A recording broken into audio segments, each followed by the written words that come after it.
Bikes are everywhere. From commuters to your seasoned professionals, we don't look twice when we see them, but maybe you should. Sit on a stationary bike and you'll topple over, but begin cycling and you'll stay up just fine. But what changed? Absolutely nothing, except a little something called gyroscopic force and centre of mass. This question has been puzzling scientists for decades, but I'm going to break it down once and for all. So how do bikes stay up, and is it really as simple as it seems? When we look at the angle that the bike's wheel axis makes with the ground, the angle of steering axis means the angle between the centre of the wheel and the handlebars. However, extrapolate this to the ground and we can see that the wheel meets the ground just before it. The importance? When steering, instead of toppling over, think of it as if the ground acts to meet the wheel first, as if you kept trying to fall but the ground keeps spawning in front of you. The upward force from the ground acts to turn the wheel and the handlebars to the left, helping the bike steer its wheel back underneath its centre of mass. Hang a bike wheel from a string and spin it.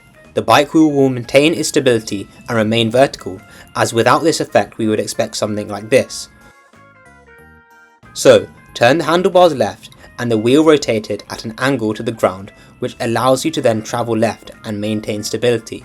Think of it how motorbikes have to go at low angles to the ground to make such turns at high speeds. A major misconception as part of this is a theory of conserving angular momentum.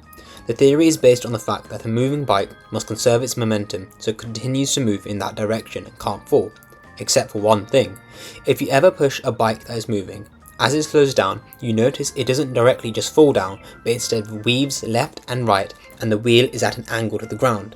So, to prove this, if we had a situation where the handlebars were unable to move, so the front wheel was locked in an upright position, the bike would fall as it cannot complete this weaving motion. This is not because of angular momentum, but instead because of something called precession.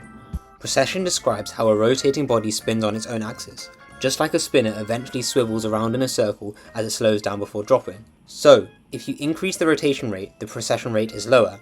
This means that the wheel stays much closer to the vertical alignment and is not going to sway from side to side on its own axis. The faster you go, the greater this rotational rate is, meaning precession is reduced and greater stability achieved. So, the next time you see a bike, just remember how they have no idea why their bike is even staying up, but you do. And given your new intellectual superiority, a like and subscribe will make a great donation to this channel.